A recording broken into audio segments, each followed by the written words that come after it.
Oke, Assalamualaikum warahmatullahi taala wabarakatuh. Ya, jumpa lagi bersama kami Jadi channel History of Aceh.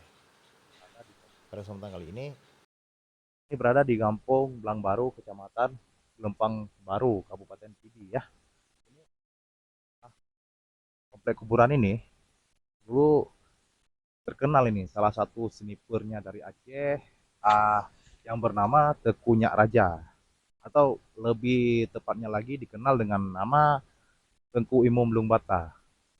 Beliaulah yang menembak mati Jenderal Kohler ya, Jenderal Kohler itu pemimpin ekspedisi perang Aceh pada 26 Maret 1873. Ini kuburannya beliau dilihatkan. Ini untuk komplek kuburannya ya.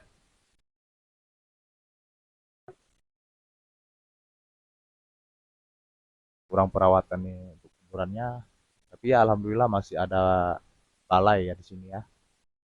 Mengirimkan doa kepada syuhada kita.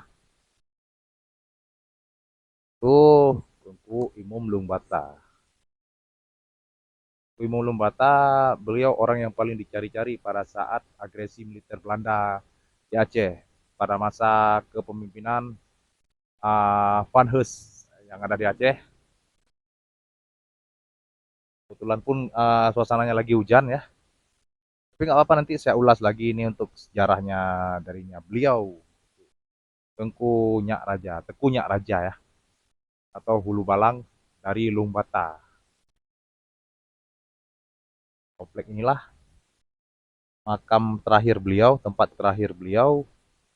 Kami telah menusuri ya, ke segala penjuru untuk mencari tahu kuburan darinya Teku Nyak Raja, atau lebih tepatnya lagi dikenal dengan nama Tengku Tengku Imum Lungbata. Ya, Tengku Imum Lungbata yang ada di Kutaraja. oke sobat, langsung saja ya kita simak kisahnya darinya Teuku Nyak Raja atau lebih dikenal dengan Tengku Imum Lungbata. Oke, langsung saja kita simak kisahnya. Teuku Nyak Raja Imum Lungbata merupakan seorang pemimpin kemukiman Lungbata atau seorang uleh balang putra Tengku Cik Lungbata. Kemukiman Lungbata kala itu dikenal sebagai daerah Bibeuh. Ini pula membuat kawasan ini menjadi memiliki garis komando langsung ke Sultan Aceh, yang berbeda dengan Sagi 24, 26, dan 22 mukim. Meskipun demikian, status kedudukan pimpinan kemukiman ini setara dengan Panglima 3 Sagi lainnya. Berdasarkan referensi sejarah Aceh, Teuku Nyak Raja disebutkan sebagai salah satu pejuang Aceh di masa agresi Belanda era 1873. Hingga saat ini, belum diketahui apakah sosok Tu Ulegle yang berada di Gelombang Baru tersebut merupakan Teuku Nyak Raja.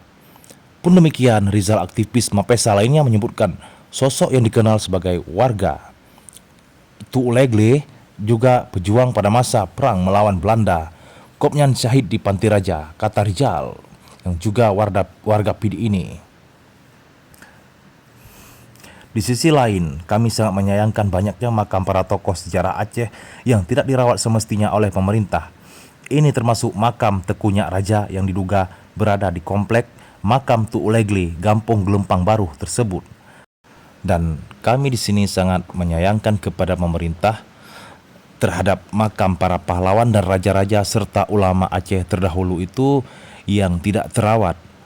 Dan dengan adanya istilahnya kami mengunjungi ke sini, pemerintah setempat harusnya lebih bijak ya menyikapi, ya setidaknya dipugarlah atau dibuat sebagai cagar budaya, karena ini merupakan tokoh syuhada kita dalam mempertahankan kerajaan Aceh pada masa itu. Demikianlah dari kami History of Aceh. Kami akhiri, wabillahi taufiq wal hidayah. Assalamualaikum warahmatullahi taala wabarakatuh.